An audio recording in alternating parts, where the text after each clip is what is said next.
તો ચાલો સીધા જ આજના આ વિશ્લેષણમાં ડૂબકી લગાવીએ. આજે આપણે એક એવા વિષય પર વાત કરવાના છીએ જે ભારતના ઇતિહાસમાં કદાચ સૌથી વધુ ખુશી અને એટલા જ ઘેરા દુઃખની વ્યાખ્યા આપે છે.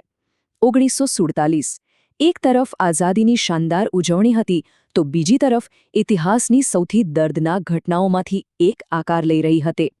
આ એક એવો નિર્ણય હતો જેણે શાબ્દિક રીતે રાતોરાત કરોડો લોકોની જિંદગી ઉલટપુલટ કરી નાખી. આજના આ વિશ્લેષણમાં આપણે મૂળ સ્ત્રોતોના આધારે એ સમજવાનો પ્રયાસ કરીશું કે ખરેખર એ સમયે પડદા પાછળ શું રંધાઈ રહ્યું હતું અને સામાન્ય માણસ પર તેની શું અસર થઈ. જરા વિચારો, કલ્પના કરો કે સવારે ઉઠીને તમને ખબર પડે કે તમારો પરિવાર જે ઘરમાં, જે જમીન પર સદીઓથી રહેતો આવ્યો છે, તે ઘર અચાનક જ એક પારકા દેશનો હિસ્સો બની ગયો છે. કોઈને પણ એમ થાય કે આવું તો વળી કેવી રીતે બની શકે? જ્યાં પેઢીઓથી લોકો હળીમળીને રહેતા હતા, ત્યાં અચાનક વચ્ચે એક રેખા દોરાઈ જાય અને કહેવાય કે બસ કાલથી આ દેશ તમારો નથી. આ કોઈ કાલ્પનિક વાર્તા નથી, પણ 1947ની એ કડવી વાસ્તવિકતા છે જેણે માનવ ઇતિહાસને જડમૂળથી હચમચાવી દીધો. આ બધું કંઈ અચાનક નહોતું થયું. ચાલો જરા ઇતિહાસના પાના પલટાવીએ અને જોઈએ કે આ પરિસ્થિતિનું નિર્માણ કેવી રીતે થયું. હવે આખી ઘટનાના મૂળ સુધી પહોંચવા આપણે ટાઈમલાઈનમાં થોડું પાછળ એટલે કે લગભગ 400 વર્ષ પાછળ જવું પડશે.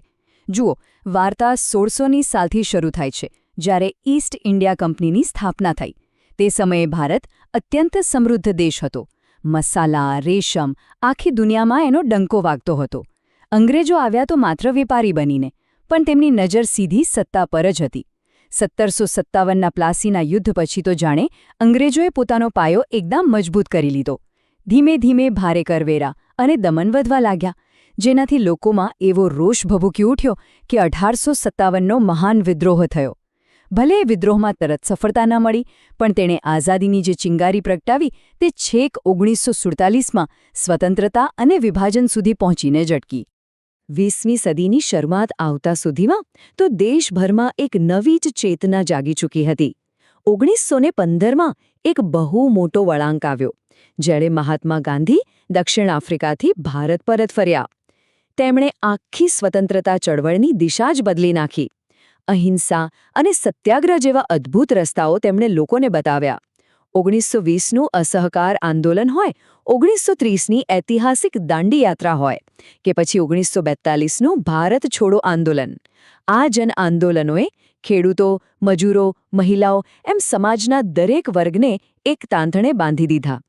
અને હા, એ જ અરસામાં જવાહરલાલ નહેરુ જેવા યુવા અને આધુનિક વિચારધારાવાળા નેતાઓ પણ આગળ આવ્યા. ટૂંકમાં બ્રિટિશ શાસનને સમજાઈ ગયું હતું કે હવે આ જાગૃત થયેલા દેશ પર તેમનો કાબૂ બહુ લાંબો ચાલવાનો નથી. પણ અહીં વાર્તામાં એક નવો વળાંક આવે છે. 1930 અને 1940ના દાયકામાં રાજકારણમાં એક નવો જ વિચાર જોર પકડવા લાગ્યો હતો, જેને દ્વિરાષ્ટ્ર સિદ્ધાંત કહેવામાં આવ્યો. આઝાદી નજીક દેખાઈ રહી હતી ત્યારે એક બહુ મોટો પ્રશ્ન ઊભો થયો કે શું નવા આઝાદ ભારતમાં બધા સમુદાયો સમાન રીતે રહી શકશે? મોહમ્મદ અલી જીણા અને ઓલ ઇન્ડિયા મુસ્લિમ લીગને એક ચિંતા સતાવી રહી હતી કે બહુમતી હિન્દુ સમાજમાં લઘુમતી મુસ્લિમોના હક્કો કદાચ સુરક્ષિત નહીં રહે. આ સિદ્ધાંતમાં એકદમ સ્પષ્ટ તર્ક મૂકવામાં આવ્યો કે હિન્દુઓ અને મુસ્લિમો એ માત્ર બે અલગ ધર્મો નથી, પરંતુ બે તદ્દન અલગ રાષ્ટ્રો છે અને તેથી મુસ્લિમો માટે એક અલગ અને સ્વતંત્ર દેશ હોવો જોઈએ. હવે આ બે સાવ અલગ રાજકીય દૃષ્ટિકોણો એકબીજાની બરાબર સામે કેવી રીતે આવી ગયા તે જરા સમજીએ. એક તરફ ભારતીય રાષ્ટ્રીય કોંગ્રેસનું વિઝન હતું. ગાંધીજી અને નહેરુ ભારતને એક અખંડ, બહુધાર્મિક અને લોકશાહી દેશ તરીકે જોવા માંગતા હતા. તેમનો દ્રઢ વિશ્વાસ હતો કે ધર્મના આધારે દેશના ટુકડા કરવાથી ભવિષ્યમાં માત્ર ને માત્ર સંઘર્ષ જ સર્જાશે. જ્યારે બીજી તરફ ઓલ ઇન્ડિયા મુસ્લિમ લીગ પોતાની એક અલગ અને સાર્વભૌમ મુસ્લિમ રાષ્ટ્રની માંગ પર એકદમ મક્કમ હતી. પરિસ્થિતિ એવી ગૂંચવાઈ ગઈ હતી કે આ બંને વિચારધારાઓ વચ્ચે કોઈ વચલો રસ્તો કે સમાધાન કાઢવું લગભગ અશક્ય બની ગયું હતું. અને અંતે એ જ થયું જેનો ડર હતો. રાજકીય મતભેદો બહુ ઝડપથી હિંસામાં ફેરવાઈ ગયા.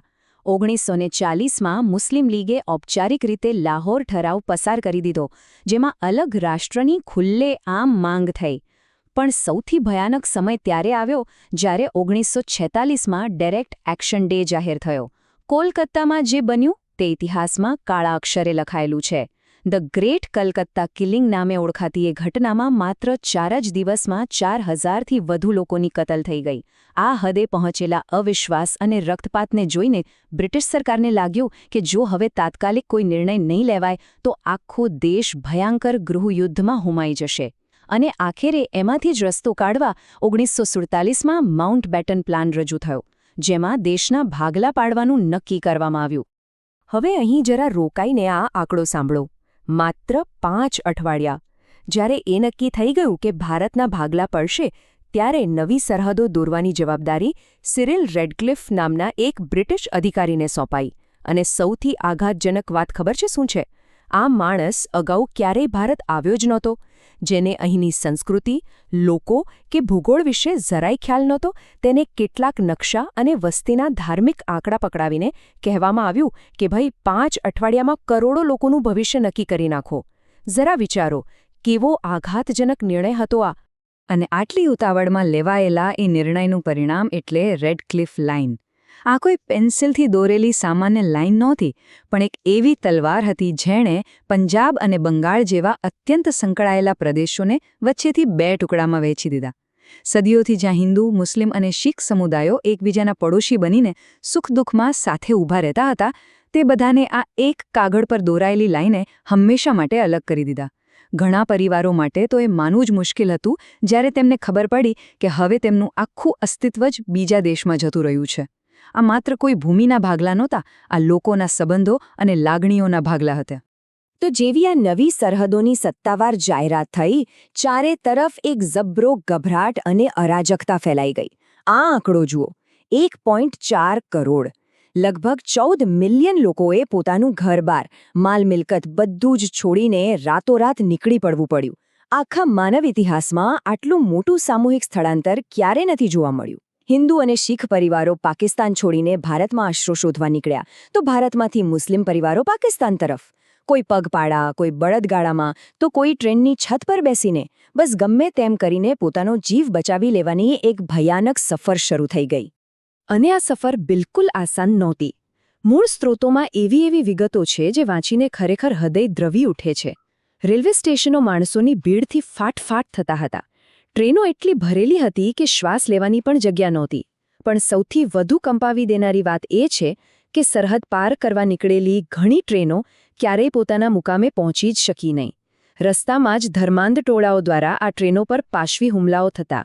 અને જ્યારે આ ટ્રેનો સ્ટેશન પર પહોંચતી, ત્યારે અંદર માત્ર મૃતદેહો જ બચ્યા હતા. ઇતિહાસના પાનાઓ પર આ ટ્રેનોને અત્યંત ગમગીન રીતે ગોસ્ટ ટ્રેનો એટલે કે ભૂતિયા ટ્રેનો તરીકે ઓળખવામાં આવી. આ દૃશ્યો એટલા પીડાદાયક હતા કે જોનારાઓની આંખોમાંથી ક્યારેય ભૂંસાયા નથી. આ આખી દુર્ઘટનામાં કેટલી જાનહાનિ થઈ તેનો અંદાજ લગાવવો પણ મુશ્કેલ છે, પણ માનવામાં આવે છે કે આશરે 10 લાખ લોકોએ પોતાના જીવ ગુમાવ્યા. 1 મિલિયન જિંદગીઓ. આ માત્ર કોઈ આંકડો નથી. આ એવા લોકો હતા જેમના હસતા રમતા પરિવારો છિન્ન ભિન્ન થઈ ગયા. આખીને આખી વસાહતો સળગાવી દેવામાં આવી. નાના બાળકો તેમના માતા પિતાથી કાયમ માટે વિખૂટા પડી ગયા. વર્ષોની મહેનતથી બનાવેલી દુનિયા એક પળમાં રાખ થઈ ગઈ. જરા વિચારો, રાજકીય નિર્ણયો અને ધાર્મિક નફરતની સૌથી મોટી કિંમત કોણે ચૂકવી? સામાન્ય માણસે. ખેર, આ પારાવાર દુઃખ અને અંધકારની વચ્ચે પણ એક ઐતિહાસિક પરોઢ થવા જઈ રહી હતી. 15 ઓગસ્ટ 1947. બરાબર 200 વર્ષની અંગ્રેજ ગુલામીની જંજીરો તોડીને ભારત આખરે આઝાદ થયો. ભારતના પ્રથમ વડાપ્રધાન જવાહરલાલ નહેરુએ આઝાદીની એ રાત્રે સંસદમાં એક અત્યંત પ્રખ્યાત અને શક્તિશાળી ભાષણ આપ્યું. તેમણે કહ્યું હતું કે મધ્યરાત્રિના ટકોરે જ્યારે દુનિયા સૂતી હશે, ત્યારે ભારત જીવન અને સ્વાતંત્ર્ય તરફ જાગી ઉઠશે. ખરેખર, આ શબ્દોમાં એક લાંબા સંઘર્ષ પછી મળેલી ભવ્ય જીત અને આવતીકાલ માટેની એક બહુ મોટી આશા છુપાયેલી હતી. હવે જરા આ બે વિરોધાભાસી પરિસ્થિતિઓને એકસાથે જુઓ. એક બાજુ નવી આઝાદીનો જશ્ન હતો. નહેરુ અને જીણાના નેતૃત્વમાં ભારત અને પાકિસ્તાન એમ 2 નવા દેશો અસ્તિત્વમાં આવી ચૂક્યા હતા અને તેની શાનદાર ઉજવણી થઈ રહી હતી. પણ બરાબર એ જ સમયે બીજી બાજુની વાસ્તવિકતા અત્યંત બેહામણી હતી. લાખો લોકો પોતાના દેશમાં શરણાર્થી બની ગયા હતા. ચારે તરફ મોત અને આક્રંદ હતો. આઝાદીની અપાર ખુશી અને વિભાજનનું ઊંડામાં ઊંડું દુઃખ, આ બંને વસ્તુઓ એકસાથે એક જ સમયે ચાલી રહી હતી. આજે દાયકાઓ વીતી ગયા હોવા છતાં ભારત અને પાકિસ્તાનના અસંખ્ય પરિવારોની સ્મૃતિમાં 1947નો એક કપરો કાળ હજુ પણ જીવંત છે. છેવટે ક્યારેક એ બધાના ઘર એક જ માટી પર હતા ને? મૂળ સ્ત્રોતોનું આપણું આ વિશ્લેષણ બહુ સ્પષ્ટપણે સમજાવે છે કે નફરત ક્યારેય કોઈને જીત નથી અપાવતી. વિભાજન હંમેશા પોતાની પાછળ કાયમી દર્દ જ મૂકી જાય છે. તો આજે આપણે સૌએ અંતમાં એક જ સવાલ પર વિચારવાની જરૂર છે. માનવતા તરીકે આપણે એવું શું કરી શકીએ જેથી ભવિષ્યમાં આવી નફરત અને આવી પીડાદાયક દુર્ઘટનાઓનું ક્યારેય પુનરાવર્તન ન થાય? આ ખરેખર વિચારવા જેવો પ્રશ્ન છે. આજના આ વિશ્લેષણમાં જોડાવા બદલ તમારો ખૂબ ખૂબ આભાર.